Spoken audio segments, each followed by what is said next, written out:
हमारे प्रदेश अध्यक्ष राव नरेंद्र जी का, इनका बहुत बहुत स्वागत है। आज हमारे यहाँ इस अभियान में ये शामिल हुए हैं और इनकी अध्यक्षता में हम ये अभियान सिरसा में चला रहे हैं वोट चोरी का। साथ में हमारे प्रफुल्ल गुटाडे जी हैं जो कि अखिल भारतीय कांग्रेस कमेटी के सेक्रेटरी हरियाणा के सह प्रभारी हैं। हमारे यहाँ से सीनियर एमएलए चौधरी भरत सिंह बेनीवाल जी, हमारे भाई दूसरी बार एमएलए शीशपाल जी कहरवाला, हमारे नौजवान विधायक सिरसा से गोकुल सेतिया जी, हमारी बहन जिला कांग्रेस कमेटी की अध्यक्ष संतोष बेनीवाल जी, हमारे फ्रंटल ऑर्गेनाइजेशंस के सभी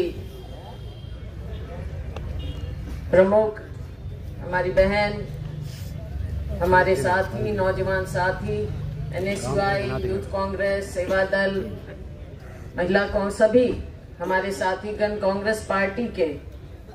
मैं नाम इसलिए नहीं लेना चाहती क्योंकि हमारे सीनियर साथी हैं और सभी कुछ ओहदेदार हैं, कुछ नहीं भी हैं, लेकिन लंबे अरसे से हमारे यहाँ पर ओहदे नहीं मिले हैं।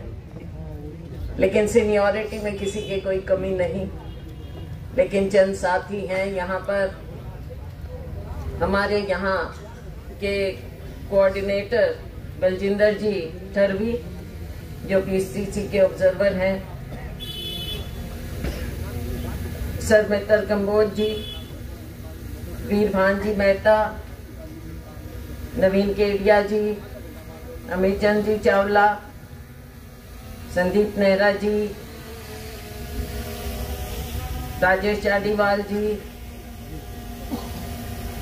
रतन सिंह गैदर जी और अन्य सभी सम्मानित साथीगण, यहाँ उपस्थित कांग्रेस पार्टी के हमारी रीढ़ की हड्डी, हमारे परिवार के साथी, कांग्रेस परिवार के साथी। बहुत से लोग ऐसे हैं जो बहुत अनुभवी हैं कांग्रेस पार्टी में,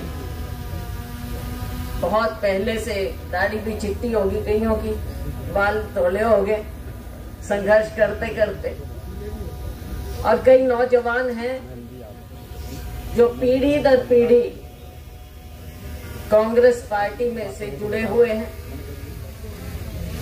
कई हमारे साथी ऐसे हैं जो कांग्रेस की विचारधारा से, राहुल गांधी जी से, खड़गे जी से प्रभावित होकर नए हमारे साथ जुड़े हैं।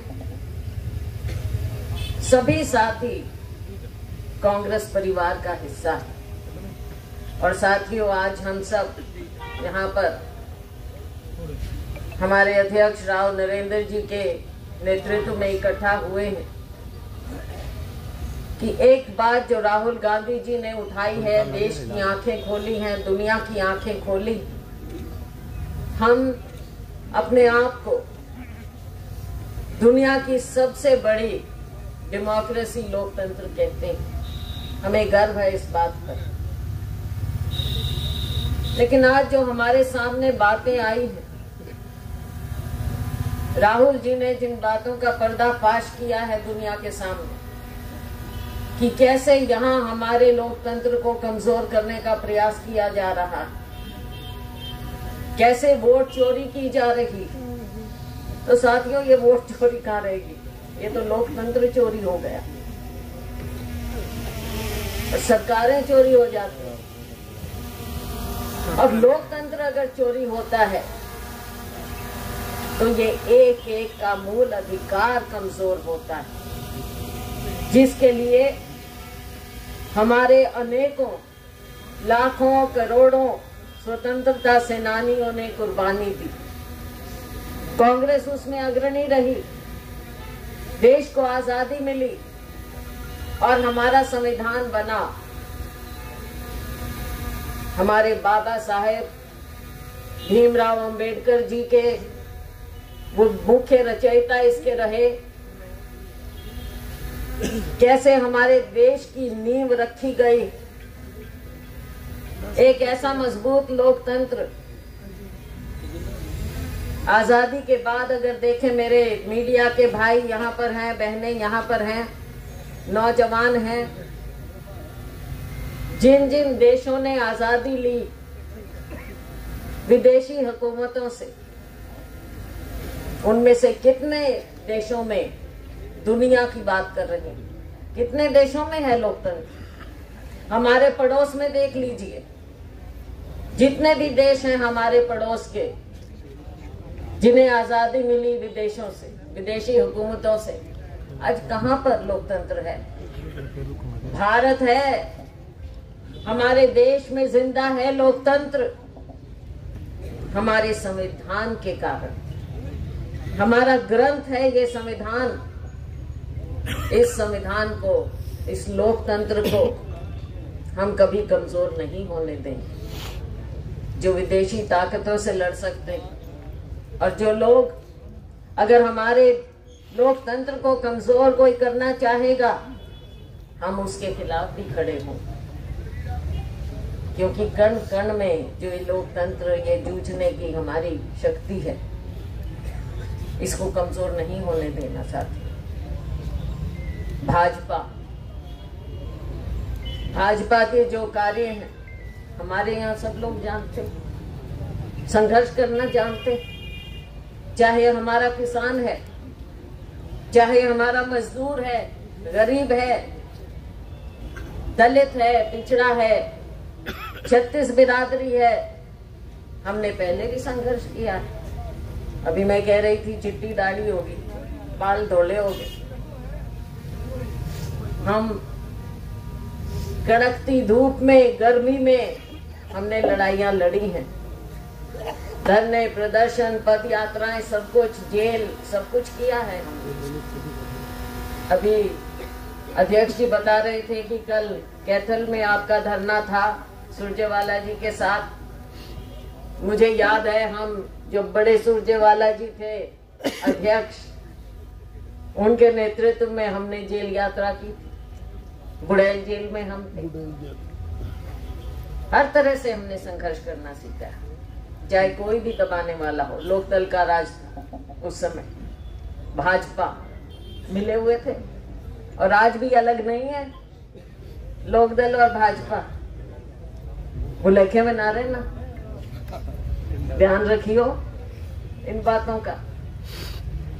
हमने संघर्ष अब इसीलिए करना है, किसान के लिए, मजदूर के लिए।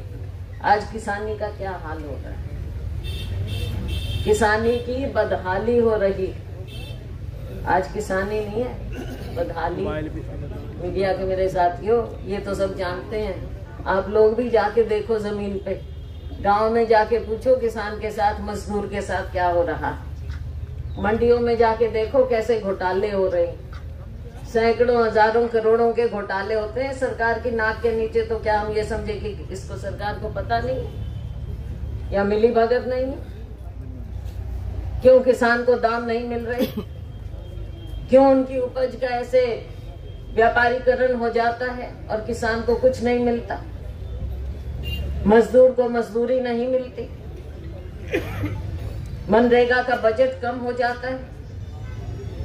पीछे हमारे बाढ़ आई, हमारी मनरेगा की बहनों ने, भाइयों ने सबसे ज्यादा मेहनत की थी, लेकिन आज तक जो मनरेगा के मेट हैं उनको भी जगह जगह पैसे नहीं मिल रहे। उनका भत्ता कहाँ गया?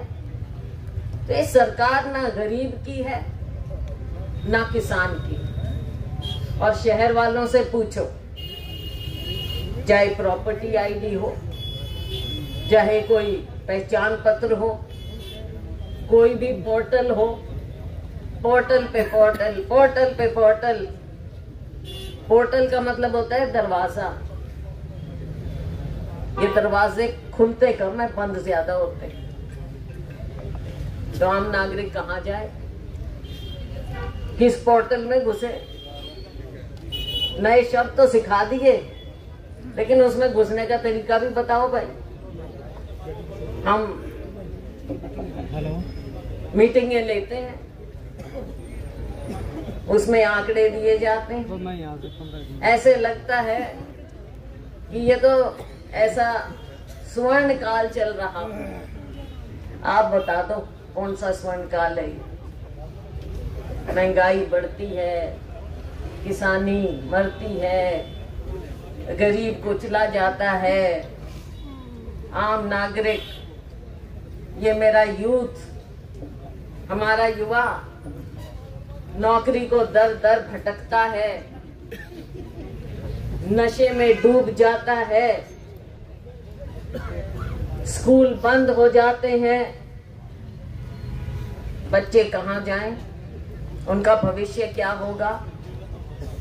भर्ती होती नहीं, ना स्कूलों में, ना हॉस्पिटल्स में, ना स्वास्थ्य सुविधाएं, ना शिक्षा।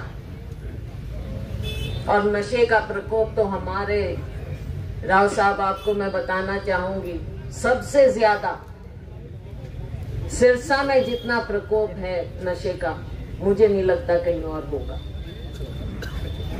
चुनाव के समय भी हम इस बात को उठाते थे, चुनाव के बाद भी हम इस बात को उठाते रहे, हर मीटिंग में हम उठाते हैं। तो ये सरकार का निकम्मापन नहीं है तो क्या है? हमारे बच्चे विदेशों में कैसे कैसे जाते हैं, माँ बाप कैसे उनके पैसे इकट्ठा कर करके, जमीनें बेच के, गिरवी रख के कैसे बच्चों को बाहर भेजते हैं, और उनकी जान जोखिम में। कोई लड़ाइयों में धकेल दिए जाते हैं, कोई कहीं वैसे बेचारे मारे जाते हैं, किडनैप कर लिए जाते हैं, बहुत से मुद्दे हैं। लेकिन मेन मुद्दा ये है कि जब तक लोकतंत्र मजबूत नहीं रहेगा, आम नागरिक की आवाज नहीं उठ पाएगी। और हमारा काम, विपक्ष होने के नाते हमारा काम है, ये हमारी जिम्मेवारी है कि हम ये बातों को उठाएंगे। कल मैंने देखा सोशल मीडिया पे 3 इलेक्शन कमिश्नर पुराने, एक चीफ इलेक्शन कमिश्नर, उन सब ने ये कहा कि जो नेता प्रतिपक्ष लोकसभा में हमारे नेता राहुल गांधी जी ने बात उठाई है, उन बातों का जवाब देना जिम्मेवारी इलेक्शन कमीशन की बनती है। भाजपा तो चुप रहेगी, वो तो सबसे ज्यादा ये करवा रही, लेकिन इलेक्शन कमीशन क्यों चुप है? इलेक्शन कमीशन राहुल गांधी जी से एफिडेविट मांगता है। ये कब से हो गया? ये कौन सा कानून हो गया? जवाब देना इलेक्शन कमीशन का काम है। क्योंकि मेरे मीडिया के साथियों, फ्री एंड फेयर इलेक्शन करवाना जिम्मेवारी किसकी है? चुनाव आयोग की। हमारे ऊपर मत डालो कि आपके बीएलए कहाँ थे, आज क्या हो रहा है, क्यों बीएलओ खुदकुशी कर रहे हैं जगह जगह पर, क्या प्रेशर है उन पर? ये लोकतंत्र इससे भी कमजोर किया जा रहा है। तो साथियों, हम इस बात को ऐसे नहीं होने देंगे। लड़ाई लड़ी है, लड़ाई लड़ेंगे, चाहे सड़क पर हो, चाहे सदन में। और जो बात कही गई भाई, थोड़े हल्के ढंग से मैं कह दूं, लाइट वे में कह देती हूँ भाई। देखो, राजनीति में आपस में होता है, अब यहाँ भी देख रहे हो भाई, मैं आगे बैठूं, मैं आगे बैठूं, राजनीति का हिस्सा है। पार्टी में सब तरह की बात है, लेकिन बात क्या है कि हमारा वर्कर मजबूती से, एकता से आगे बढ़ रहा है। कांग्रेस पार्टी के लिए, तिरंगे के लिए जमीन पर लड़ता है। और सभी लोग, जब लोगों की लड़ाई है, सब मिलकर ये लड़ाई लड़ते हैं। आपस में हम करते रहेंगे, ऊपर की हमारी कहानी है भाई, चिंता ना करते, उसकी कोई बात नहीं, वो अपनी करते रहेंगे। हम नीचे जमीन पे हमने मजबूत रखना है, आपको मजबूत रखना है। मेन लड़ाई हमारी वो है, आपकी लड़ाई, वो लड़ाई लड़ेंगे। मीडिया के साथियों, आपकी लड़ाई भी लड़ते हैं हम, जहां जहां आपके ऊपर, आप पे भी प्रेशर होता है, हम सब समझते हैं, लेकिन हम आपकी इज्जत करते हैं मीडिया की। और अगर आपके ऊपर भी कोई दिक्कत हो, आपकी लड़ाई भी हम लड़ेंगे, क्योंकि आप भी लोकतंत्र का हिस्सा। तो चिंता ना करें।